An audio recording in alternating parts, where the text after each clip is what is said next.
Hello everyone, it's Trevor here, WN Movie Talk Podcast. Today for another compilation of the films that I own that I haven't watched yet. Now these are 4 films that I picked out the pot last year and never got round to editing. Some good films, it's not that I couldn't be bothered to edit them, just got busy last year. This is also not the film, if you're listening to this and you're following me on YouTube, you might have done a poll the other week to decide which out of the 4 films that I posted up would be my next film that I own that I haven't watched yet. The 4 films being Irving Welsh's The Acid House, Oliver Stone's Alexander, Martin Scorsese, an early film from him, Alice Doesn't Live Here Anymore, and the Justin Timberlake sort of crime thriller Alpha Dog, which is in the lead by a long way at the moment. So looking like that will be the film when I get round to it. But if you're listening on the podcast, you didn't know we had a YouTube channel, get over there now. WO Movie Talk at YouTube.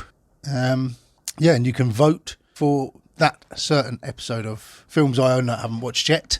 That will go up first on YouTube though. This 4 movies. A Shock to the System starring Michael Caine, sort of a comedy crime thriller. Then The Outsiders is an epic tale of gangs following the lives of some children who are sort of like parts of these feuding gangs, directed by none other than Francis Ford Coppola. And then All Is Lost, starring Robert Redford, and J.C. Chandler, I think, directed it, and it's the one where he's out on a boat having a pretty bad day. And then the final film that we will discuss is Defiance, World War II film starring Daniel Craig and Liev Schreiber. Anyway, I will be back at the end of the episode to tell you which one I rate the favourite, but for now, let's just listen to me watching and reviewing these films for the first time. Hello there, me again, back with another film that I own that I haven't watched yet. Except this time, it's not actually a film that I own, but it's a film that's turned up on Amazon Prime. And it's a film called A Shock to the System, which is a 1990 crime thriller comedy. It's a bit comedic. It stars Michael Caine, Elizabeth McGovern, and Peter Reigert. It's directed by Jan Eagleson, with a screenplay by Andrew Clavin. But I read the premise, and it's basically Michael Caine plays Graham Marshall, an executive in the marketing division of a large New York company who awaits his promotion as his older boss is set to retire. But the CEOs running the company oust the boss early and bypass Caine's promotion for younger blood, and it is then that he turns to murder. That's my words, not the write-up, actually. So, this is what I thought of A Shock to the System. So, it was quite a bit of fun. It's not the greatest, to be honest, but it wasn't too bad. It was only an hour and a half long, so it's quite easy to watch. It reminded me of slightly of American Psycho. I suppose it's just because he's sort of that type of person. He's not a Wall Street banker, but he's in that sort of New York rat race, isn't he? And then contemplating murder. He basically, so Graham Marshall, Michael Caine, he's got a wife, a mortgage, and 2 dogs. He has no children, no family as such, just 2 dogs and a mother-in-law. And his wife seems to be spending his money quicker than he can earn it. He's bought a house bigger than his means, I think is the idea. And there's dodgy wiring. As we see in the first scene, he's like leaning up to turn this light on, and he touches this wet pipe, and then he almost electrocutes himself. And that sort of sparks the idea of murders later on, because his wife is very sort of soulless. She's got no love for him. She just thinks of his money, and when he doesn't get his promotion and he mentions it to her, she's cross at him. She takes it out on him, and then later on she says she forgives him for failing or something like that. But it starts off really well. I quite like the quick editing. It was quite a well-paced prologue, creating a sort of a busy, chaotic energy within the city. But throughout the film, there's this narration by Michael Caine, which it's really clunky. If anything, they always say that narration is a lazy tool. Well, in some films, it seems to work. In this film, it is a lazy tool. It's basically describing what we should be able to pick up from watching the film. but they also use this metaphor about magic and sorcerers, and it's very clunky and it's a bit poor, to be honest. A bit corny. It got more corny and cheesy the more he went on about this sort of magician metaphor. And then he does these lines like bibbidi bobbidi boo, and does this thing with his hand, and it all looks a bit corny and a bit awful.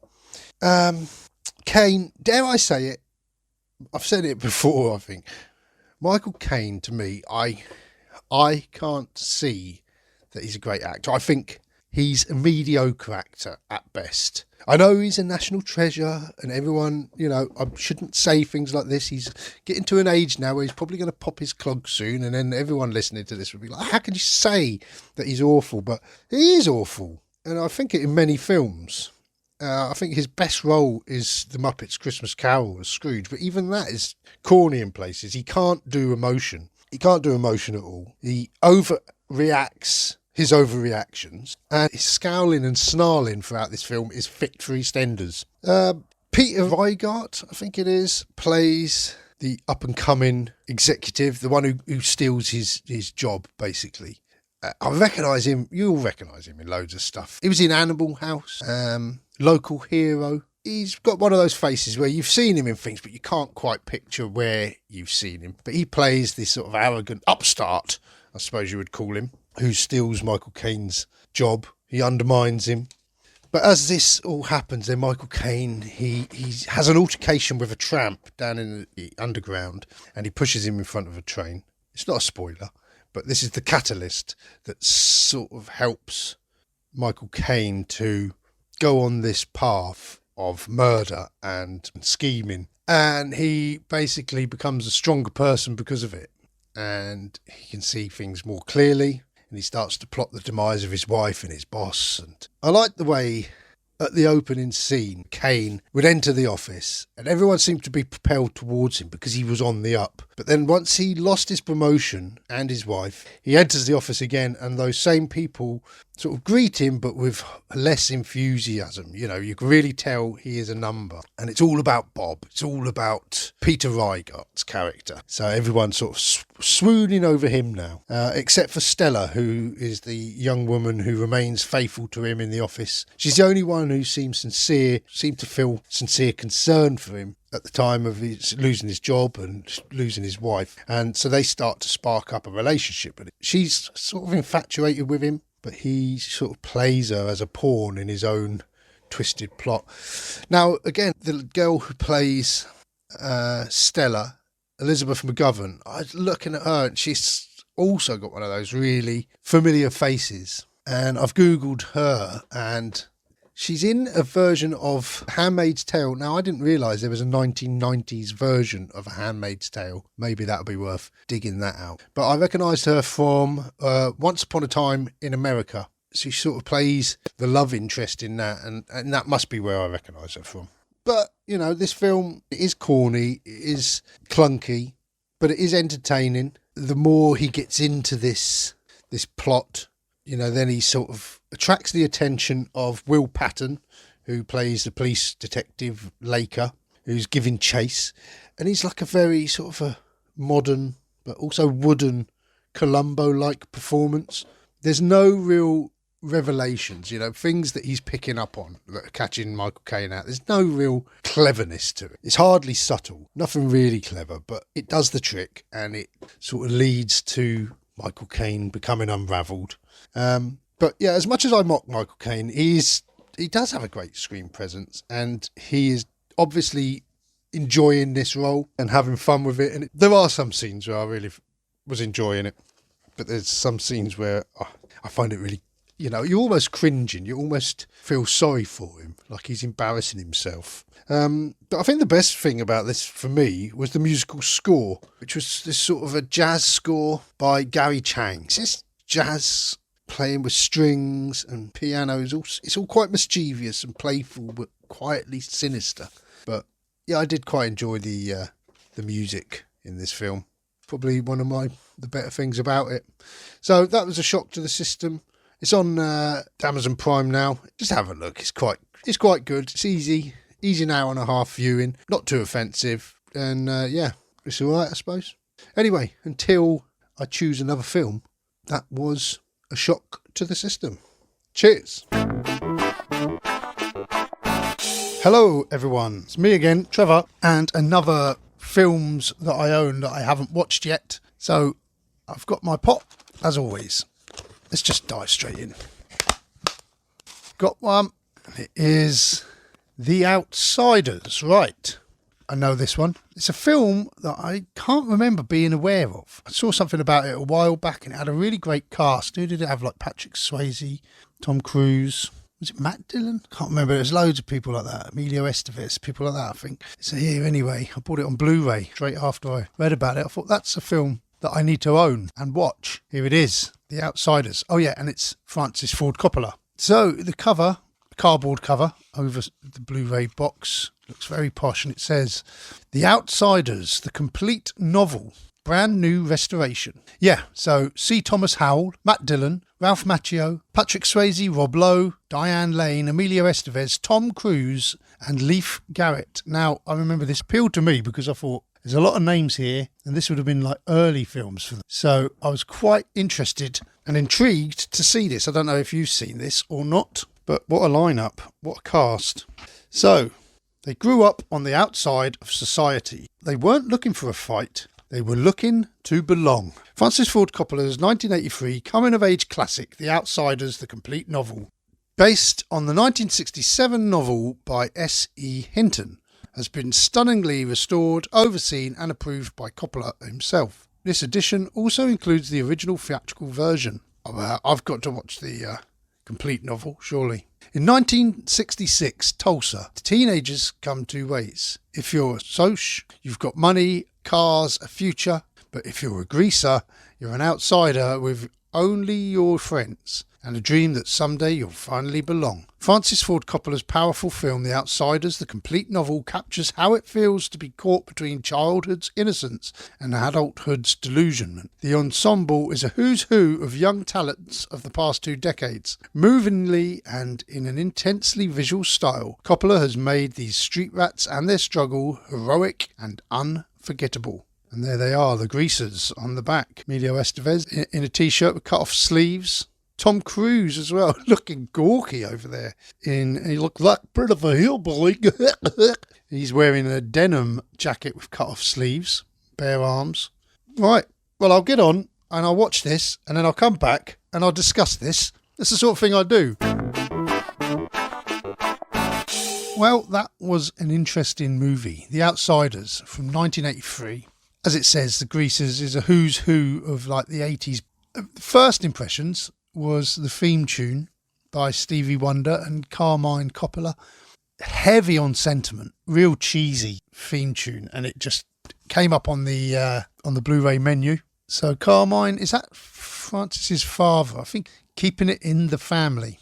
But yeah, quite a cheesy old theme song. So the film starts off, it was really well done actually. You see Thomas Howell and he's writing. He's basically writing about leaving the cinema and bursting out into the daylight. And all he had on his mind was Paul Newman and a ride home or something like that.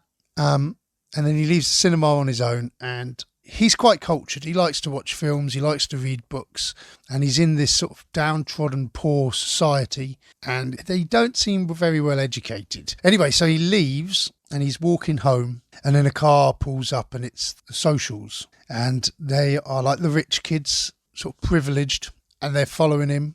And they stalk him basically and then, yeah, they beat him up. And they put a knife to his throat. But then his family, his friends come to the rescue, the greasers.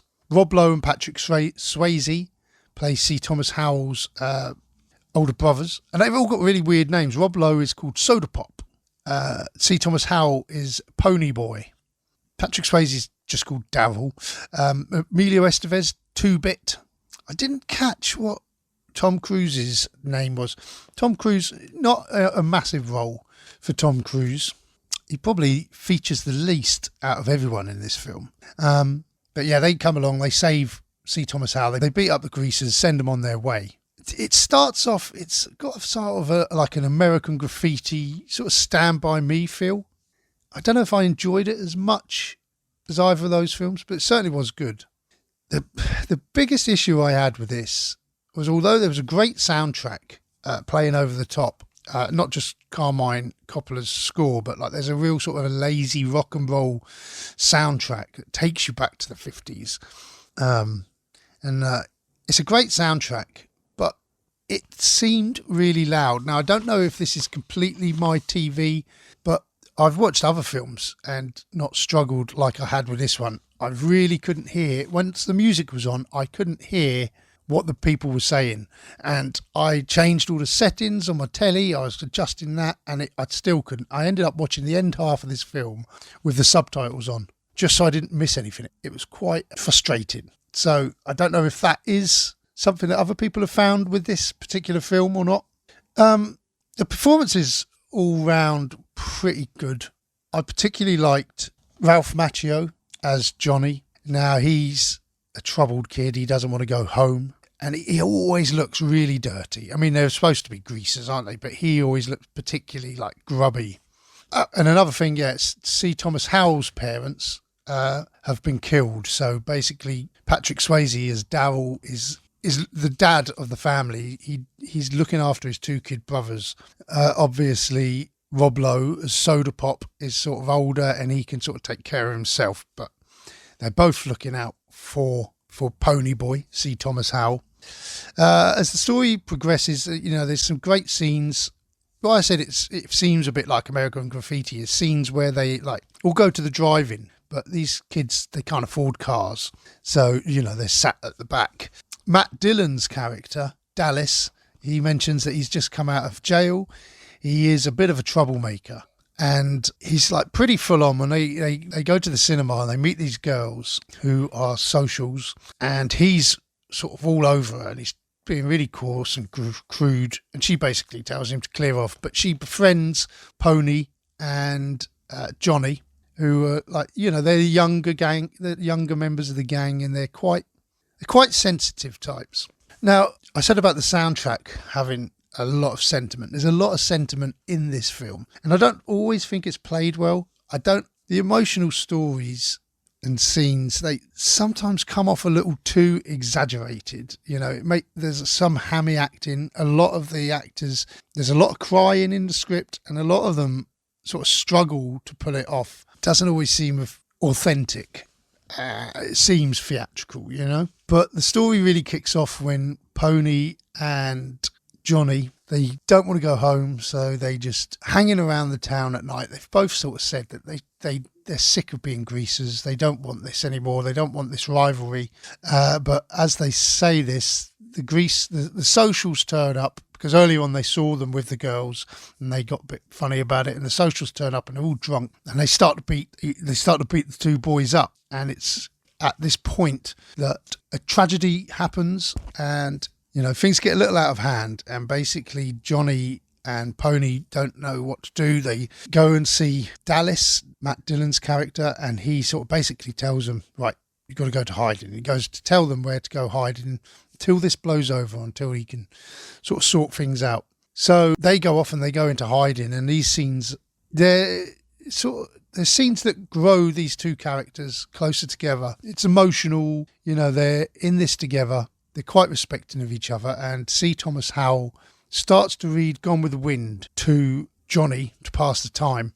And then when it's about safe, Matt Dillon then comes back and he's sort of telling them that he's been through all this, he knows what it is. And Ralph Macchio's character, Johnny, he's like, well, I don't know, I just hand myself in and we can sort all this out. And Matt Dillon thinks that's an awful idea. But as they're venturing back, they return to the church, it's set on fire and there's children trapped in this burning church. And C. Thomas Howell and Johnny, they just, without thinking, they just dive in to rescue these children. Now, I think as well there's a bit of guilt here, because earlier on they were smoking in the church. It's a derelict church that they're hiding in, and they was told to sort of watch their cigarettes. So I think that they have caused this. But they rescue these children and then they return to the town. Johnny is hospitalised, and they've sort of returned heroes, but all of them are also wanted for the death of one of the socials. So there's quite a lot going on. I mean, I did enjoy it. I did enjoy the film. It seems like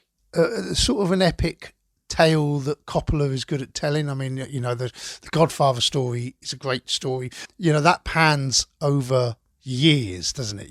The growth of these characters. Whereas this seems to all happen at once. It's quite compressed. And you question, 1 minute everyone's sort of saying, they don't want to be greasers, and Rob Lowe's looking out for, and Patrick Swayze are looking out for C. Thomas Howell. The next minute, they're all going to have this massive rumble in the rain to sort things out with the socials. And they're all on about this rumble, and everyone's going to have a punch up, and they're going to resolve their differences with a big fight. I couldn't take how it flip-flops. I don't know. It's a good film. It looks really good. Like I say, some really great shots, some great silhouette shots, but something with it wasn't one that really struck me in a way that, say, American Graffiti did, or Stand By Me, certainly, And I mean, both of those films have that sort of coming of age sentiment, but this was a bit too sentimental. I couldn't believe the characters could be like it. And I think there was just one too many tragedies throughout it, and I just think it all, in such a short space of time, it just seems a little unlikely. I don't know. But it was really great. Great to see this cast of actors who, now they're established, but back then, Tom Cruise was real sort of chunky in the face. He had these buck teeth. Just hard to recognise him as Tom Cruise. My wife watched it, and I had to point out that it was Tom Cruise because she wouldn't have got it. In fact, we watched the film for like an hour, and she goes, "That boy's like Karate Kid, isn't he?" I was like, "It is the Karate Kid, Ralph Macchio, yeah." But yeah, as I said, there was some ropey scenes in this, the fire scene in particular, and it's got like this superimposed flames. It almost looks cartoon, it's very, very strange, but it wasn't a bad film. It just wasn't my favourite, it wasn't the greatest. How does that sound? So yeah, The Outsiders, worth having a look. I think so. Yeah, well worth watching if you like Coppola and you want to see some of these great sort of stars of the 80s in an early role. Good.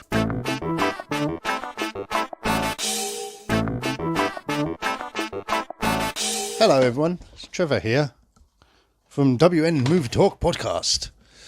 Me and the wife are going to have a film night, and I thought, why choose a film when we can pick a film?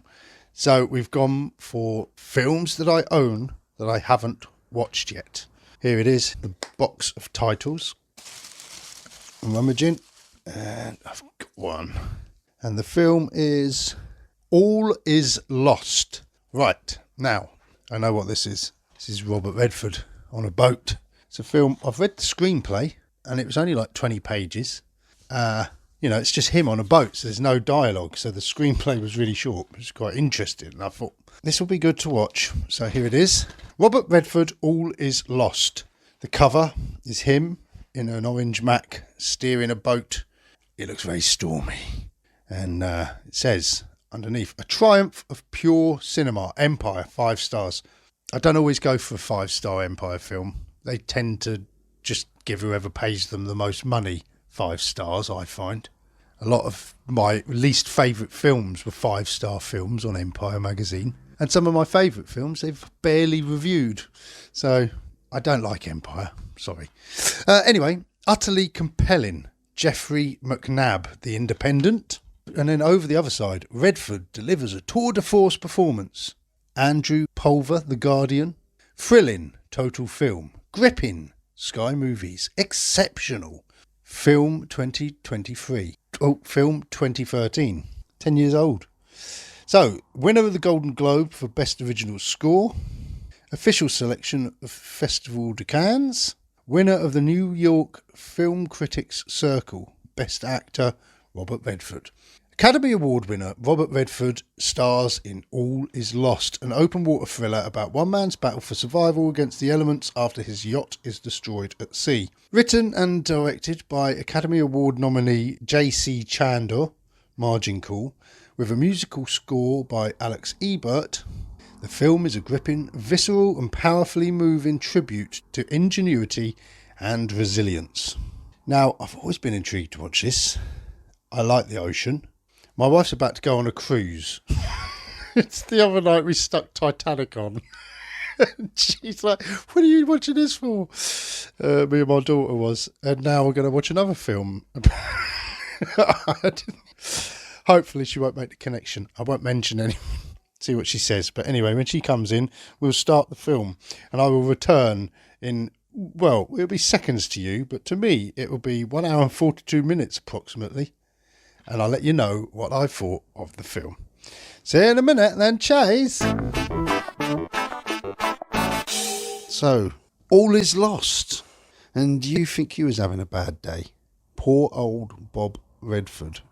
Apart from like the weird, I say weird, there's like a single shot of, I assume the bottom of a capsized boat. It wasn't really clear. It almost looks like the roof of a house.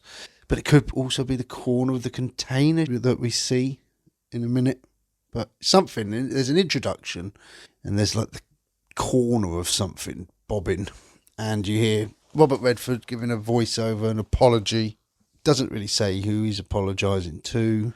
And then it fades out and it says 8 days earlier, I think. And then in it comes, it's a shot of him inside his boat. And all of a sudden, like a wash of water just comes inside the little yacht with him. So you're straight in at the story, rushing water into the boat.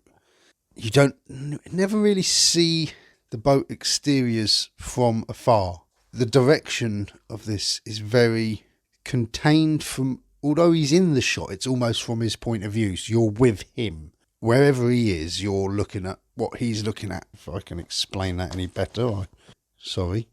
No establishing shots or anything. It's straight in. He's in bed and in rushes this water. As he gets out to investigate, then you realise he's hit a container and the corner of the container is like wedged on his boat and it's made this massive hole. It's ruined all his equipment, all his electrics. The boat is sort of filling with water and he's trying to prise the container off. And this is where his first sort of ingenuity comes along, because then what he does, he ties up what I assume is the anchor, and he ties that to the container so that the container tilts away, and then his boat comes free. And then as he's driving off, the water starts gushing into the boat, and then all of a sudden he's like trying to steer it around the other way so that the boat is up in the air, and then he goes back to the container, crashes into it again, and you just think, hang on mate, watch out, you're going to get another hole in there. You're straight in and there's no dialogue, and all of a sudden, like, you know, it's shit to start with for him, and he's got to just keep using his ingenuity as he goes. And I know exactly what that's like, because I had a clip broke on my tent when I was camping, and I fixed it with a dog shit bag. So, you know, I can be quite resourceful as well. Joking aside, there was a lot in this film that sort of made me think about when I'm camping, and I'll touch on it later, because I do a lot of wild camping and I've been in some adverse weathers, and that's scary enough being in a tent, but this bloke being in the middle of an ocean going through that must be absolutely horrific, must be really terrifying. So, you know, he's got no electric, so he's got no like electric pump, so he has to use his ingenuity to get his onboard manual pump working. He's mixing up resin to sort of fix the leak. He's doing everything he can to sort of try and save the situation. And Robert Redford, you know, he's getting on a bit. This was 10 years ago, so God knows he must be, you know, he'd be 10 years older by now. And he's looking old in this film. I haven't seen him I can't remember watching a film of his since Sneakers, I think. But yeah, he's good in it. He looks suitably weathered. He looks the part. And as the film goes on, he gets more weathered as he's more exposed to the salt air, the salty waters and the sea air and the sun. And by the end, he looks so blistered and red-faced. He begins to look like all I can see is Donald Trump when I'm looking at him. The musical score, I mean, it said on the disc, didn't it, that it had won or had been nominated for something for the musical score. The musical score didn't really do it for me. It's very reminiscent of a lot of musical scores of this day and age. It's just a lot of like humming, a lot like your Hans Zimmer does for Christopher Nolan. It did remind me, actually, the score I think reminded me of the Christopher Nolan sci-fi one he'd done, Interstellar. It kept putting me in mind of that. There was a few films that I kept sort of, why is this music so familiar? What is sounding so familiar about this music? But Alex Ebert, winner Golden Globe for Best Original Score. It was all right. It was just atmospheric humming, which sort of picked up. The music changed as the cloud comes in, the storm, and then all of a sudden the music gets a bit louder and a bit more ominous, but it's still humming. And then later on, I think when the next storm arrives, then it sort of picks up, and then it almost becomes like music. So there is like these 3 stages of the music. It suited the film, but it must have been a bad year for musical scores, is all I can say for that. Now, I'm not hitting on this film. I did enjoy this film, but it was difficult to follow at first if you don't know what he's aiming to do on the boat, and you're sort of like, was he? Because there's no one to talk to, because it's only him. You really are assuming what he's doing, unless you know about boats, I suppose. You kept thinking that we've missed something. But as he got off the boat, it got better, to be honest. You wasn't so lost with what he was doing. Now, the film was generally good on a whole, but there was some, like the first scene where he jumps out into the storm and you see him trying to steer the boat in the storm. It looked absolutely appalling green screen. It just didn't look very impressive at all, really. It was disappointing. And it almost took me out of the film for a while there. There was a couple of shots, but as the film progresses, it does get better. There's some great sequences. Like as the storm's approaching, first of all, there's a scene where he goes into the boat and he locks himself in, and he's shaving, and you're thinking, why are you shaving now? There's a storm coming. It reminded me of, I think it's a scene it's either Airplane or Airplane 2. They're coming into land, it's all rattly and rocky, and that bloke's trying to shave and he's cutting his face to ribbons. And I just kept thinking the same thing was going to happen here. And then some of the shots where the boat is rocking and he's in there rolling about from side to side. But you could see like bottles on their side on the shelves behind, completely static. And it sort of threw the illusion, and that happens several times. But saying that, there is some great shots, like when he capsizes and the boat turns over, and it's just like, oh my God, it really is ominous and frightening. And it's all witnessed from his point of view, so you don't see the boat from outside turning over. You're in the boat with him, and it goes over. So there is that claustrophobic feel to the film from start to finish, which is quite enjoyable. But it's like, what I'm saying about I don't understand what he's doing, it's like the scene where it capsizes, and then when it finally turns back over again, he's in the middle of this storm, and he gets out and goes up, and I'm like, we're both sort of, why is he going up now? What's he going up for? Wouldn't you just fucking batten down the hatches and just stay there, hiding in the boat?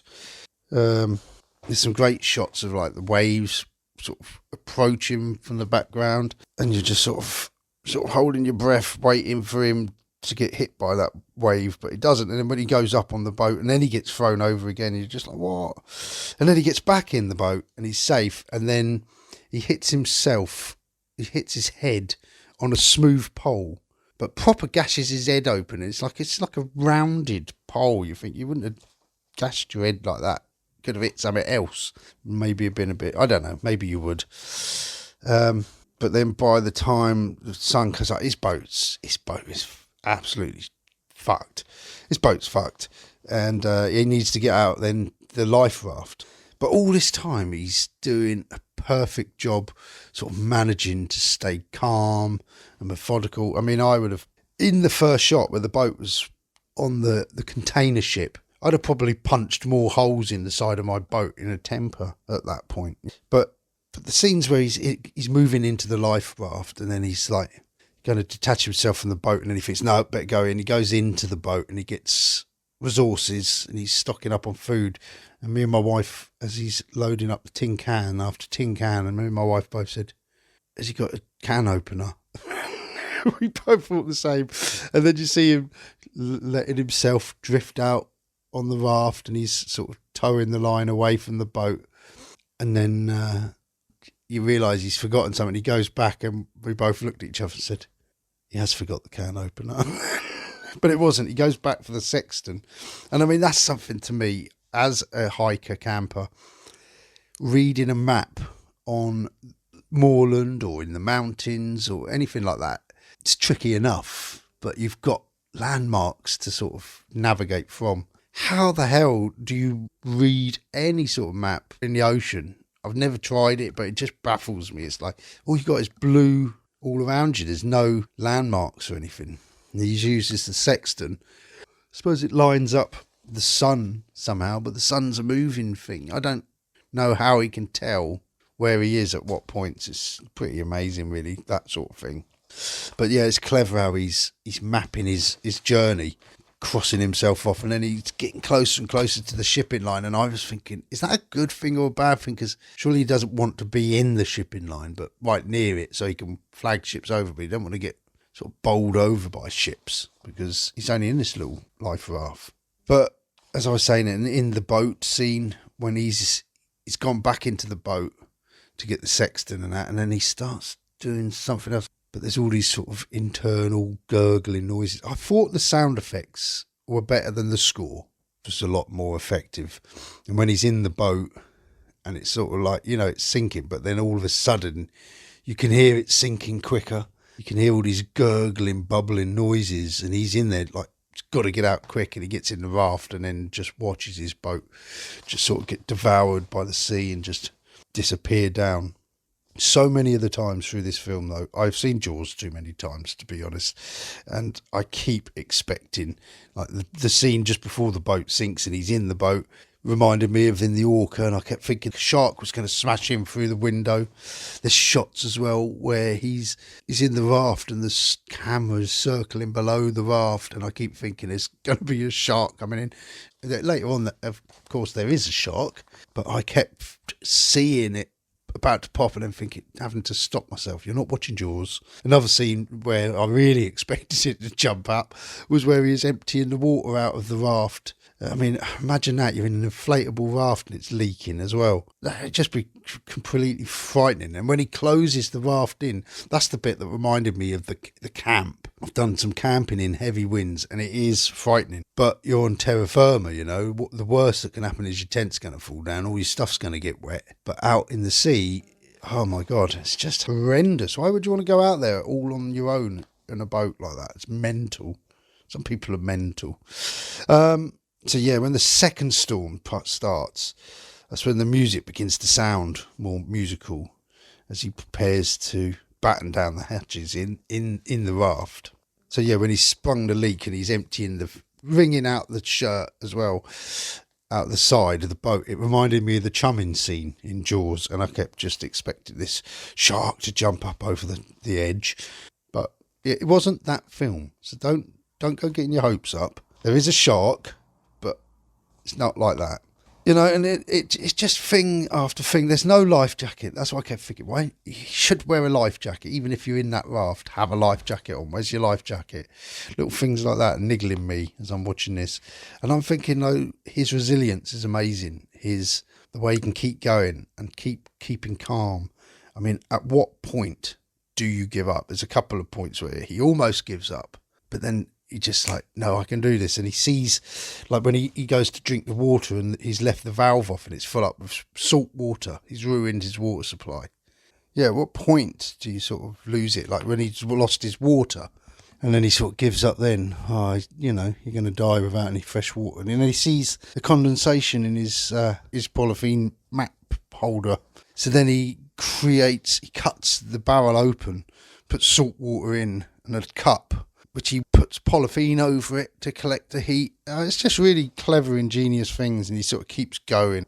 I mean, this film is like the entire film. It's just this prolonged nightmare, claustrophobic. But it's the opposite of claustrophobic, isn't it? Because it's like you're just in the middle of this vast ocean. It's frightening. It is frightening. And it's well done. I did enjoy the film. We both enjoyed it. It was different. The ending was a bit, There's a couple of times once he's by the shipping lanes, and then the first container ship just completely misses him. The second one, he wakes up and it's like right on top of him, and he wastes his flares trying to do it. And then the third one, he sort of tries to create a fire, and that escalates really quick. But yeah, overall, yeah, not a bad film. Different, decent. Like I said before, I enjoyed the screenplay was so brief. I was interested to see how they made it into a film, and how like one line of text becomes like this entire scene. Really clever. And the director, J.C. Chanda, really, I recognised the name, and I was like, why do I know that name? And I googled it. I didn't recognise the film that they say in the back here, Margin Call, even though I should look that up. But I saw a film that he'd done called Most Violent Year, which was really good, about sort of the gangsters in New York and a family guy who's he's married to one of the mafia boss's daughters, and he's taking over this business, but he wants to do it legit, and it's him trying to keep his head above water. That was a really good film as well. Keeping his head above water, just like Robert Redford is in this. Anyway, so that was my quick, immediate response to All Is Lost, starring Robert Redford, directed by J.C. Chanda, and with the Best Original Score winner, Alex Ebert, doing the music. Anyway, I'll do another one at some point. It's been a while. Take it easy, everyone, and cheese. Hello, it's me again. It's time for another film that I own that I haven't watched yet. So, you know the protocol by now.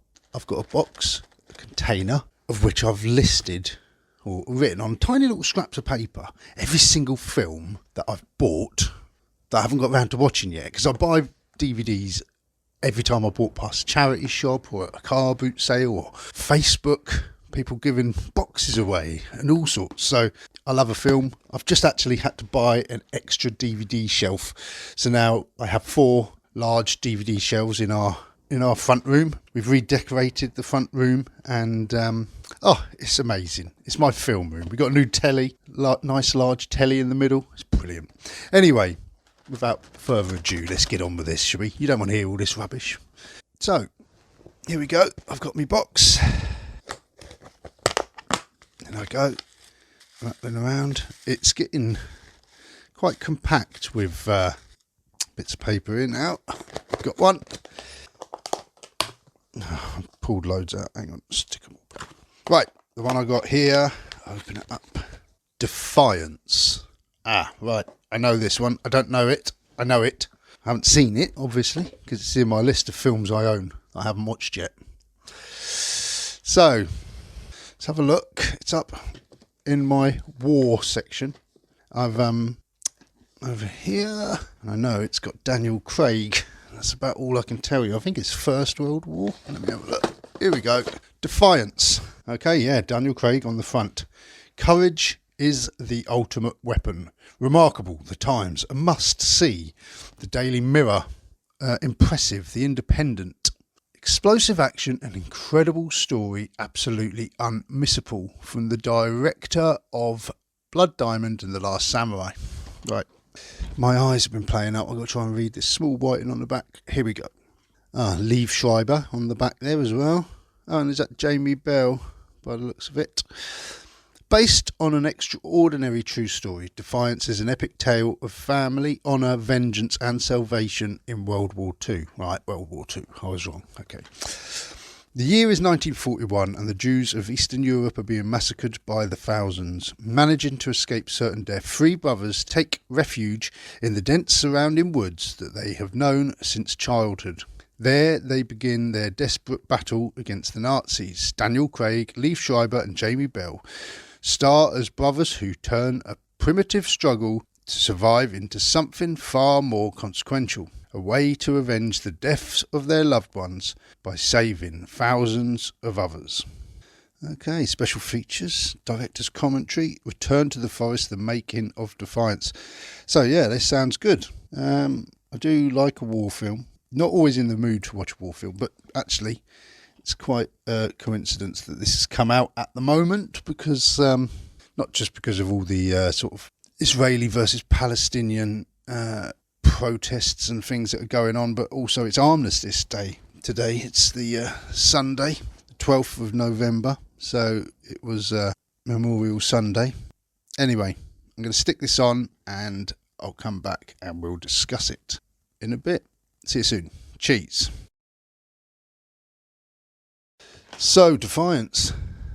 It started off with some sort of really grainy footage. It looks like real newsreel footage. You see Hitler and sort of sending in the SS and the soldiers into the ghettos, rounding up the Jews. You see children and being separated from their families and the atrocities. First it looks like it's real footage, but then you start to see it's sort of a bit more staged. You could tell they're making it look like actual news footage, and then the colour fades in, and you see from a distance Jamie Bell and Liev Schreiber. They're ducking behind the hedgerows and they're watching it from afar. Then they escape back to their farm or back to their home, and when they get there they find their family sort of slaughtered. They're the Bielski brothers. So they go into the farm, it's been ransacked, and then they go open up this hiding spot under the ground like a cellar, and they pull out who I assume is their younger brother, who it took me a little while to realise that was actually George McKay, the sort of the star from 1917, a very young George McKay, who's very good in it, even though he doesn't have a lot to say. I think he has one line in the whole film, but he's just got that sort of expressive face. Now, they're all really good in this. Jamie Bell, I mean, his character, you know, at the beginning, he's sobbing his heart out, obviously, just lost his parents. Liev Schreiber, he's more sort of hardened, more ruthless, and he's like shaking Jamie, you know, stop crying, you know, we've got to get on with this. And then they run off into the woods and they hide. And then a bit later on, Daniel Craig turns up. So the three brothers anyway, so there's Tuvia, Daniel Craig, Zeus is Liev Schreiber, and Azael, probably pronounced that wrong, Jamie Bell, Billy Elliot to you. So they go off into the woods together, then they're going to go into hiding. And as they're hiding, they sort of come across a few more Jews in the woods. And Zeus is a bit, you know, in the mind that they need to leave them alone. They can't survive if they're dragging these other Jews with them. So at the beginning, I'm sort of thinking, it's going to be a sort of a bit of a vengeance story. And it does seem it where Craig, sort of they go into this farm for help. They need weapons. They're aware they need weapons. And they know this farmer's got a pistol. They go there and they get his pistol and his last 4 bullets.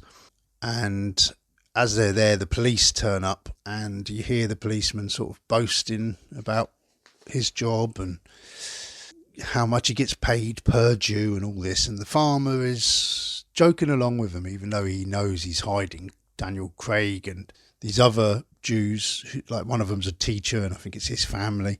They're hiding them in the barn. But then Daniel Craig, then he realises at this point that is the policeman who has sort of betrayed his family.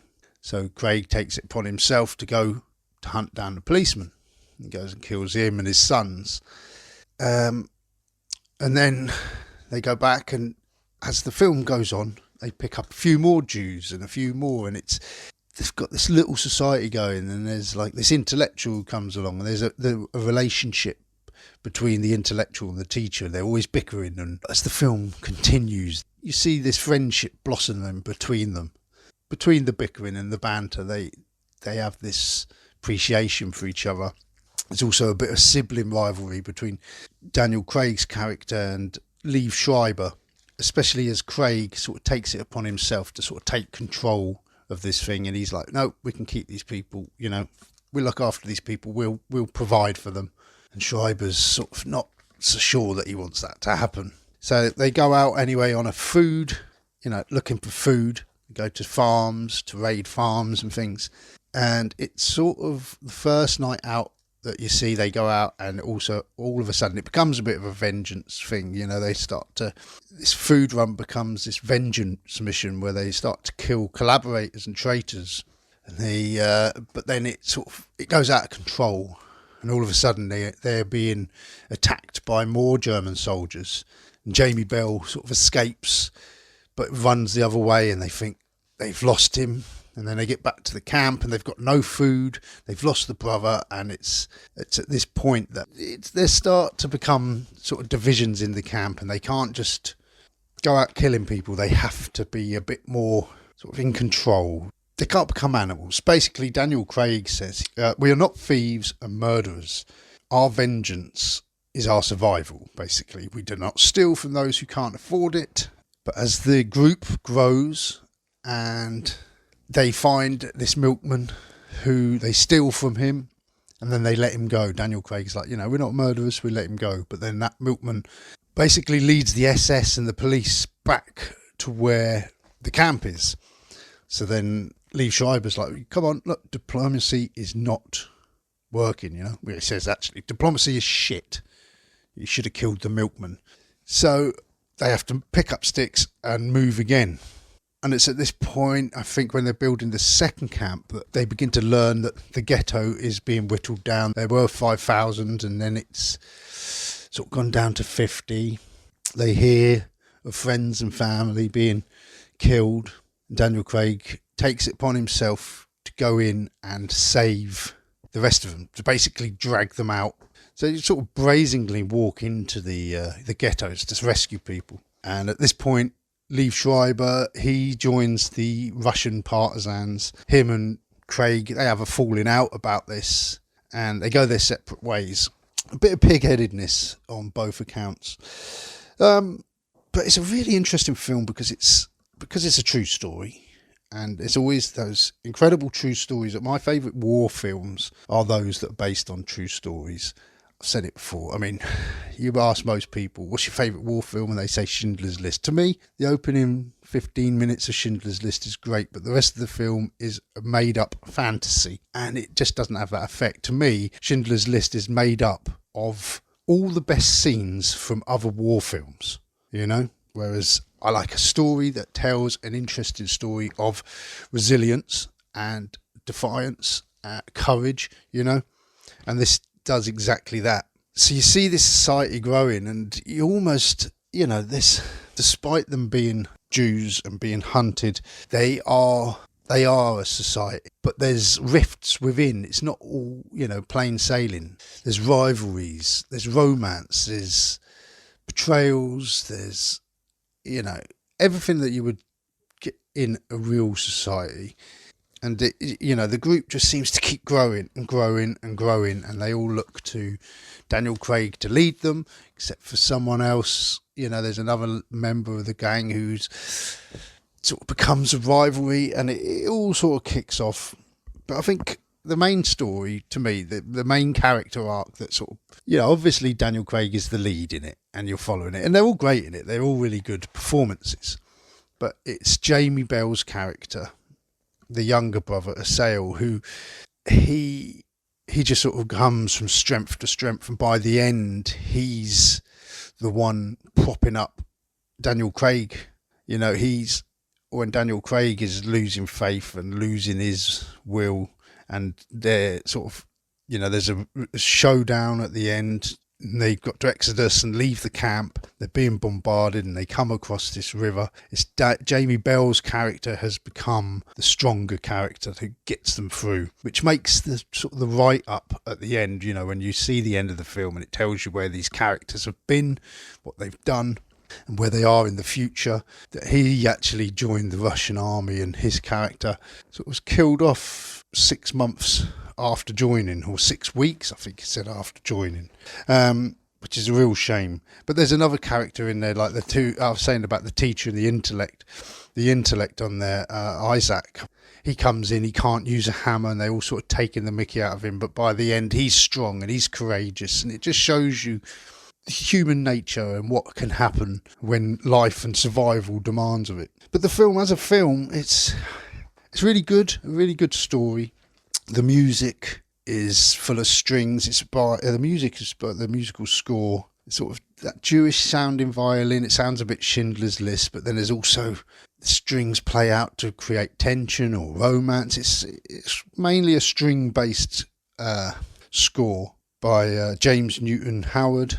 I think he's done a lot of musical scores before. I think he helped with Hans Zimmer doing the Dark Knight films. He's done the Hunger Games, stuff like that. And the director, I don't know, I haven't looked up the director, Edward Zwick. It says he's the maker of Blood Diamond, I think, on the front, but I haven't really looked into him. But it's filmed, the film's from 2008, and it's got that, around that time, the sort of the early noughties into the late noughties, everything was filmed with that sort of digital high contrast where the blacks are really black and the whites are really bright.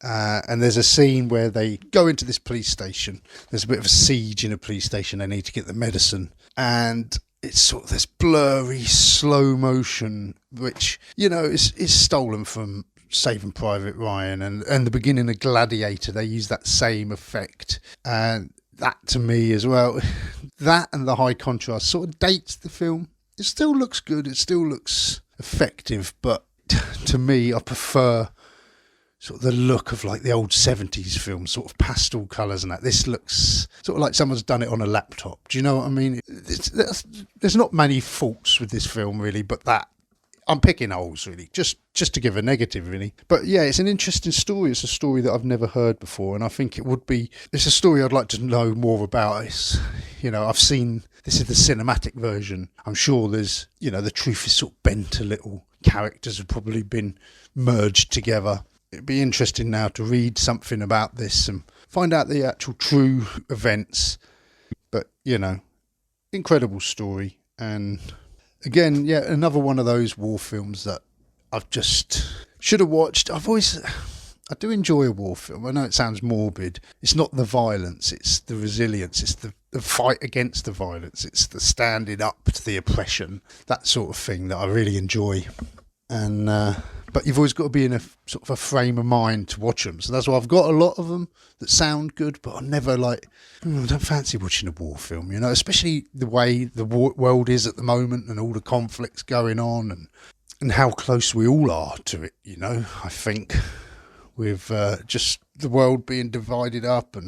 But having watched one, I think, it's good to watch them, and it's good to sort of get a bit of hope that good does come out of these atrocities. They're not just surviving in the woods. They've got their whole arsenal. They go out and they do little raids and they get weapons, and in the end there's loads of weapons, food, there's marriages, it's celebrations. There's actually a really good scene where there's a celebration between Jamie Bell getting married to his wife Haya, and it's sort of played alongside Liev Schreiber and the partisans ambushing the SS.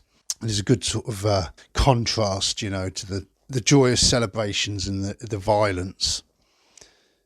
But you see how close, Craig's character, Tuvia, he says about, we're not animals, but when the German soldier is captured and comes in, and, obviously they can't let him go. What would have been the humane thing to do would be a bullet in the head and not let him escape. But sort of all the Jews in the camp, they turn on this soldier, and he basically feels the wrath, all that vengeance that they've got pent up, all the people they've lost and the people they've seen, the hatred they have felt. They basically channel it all into this savage beating of this soldier.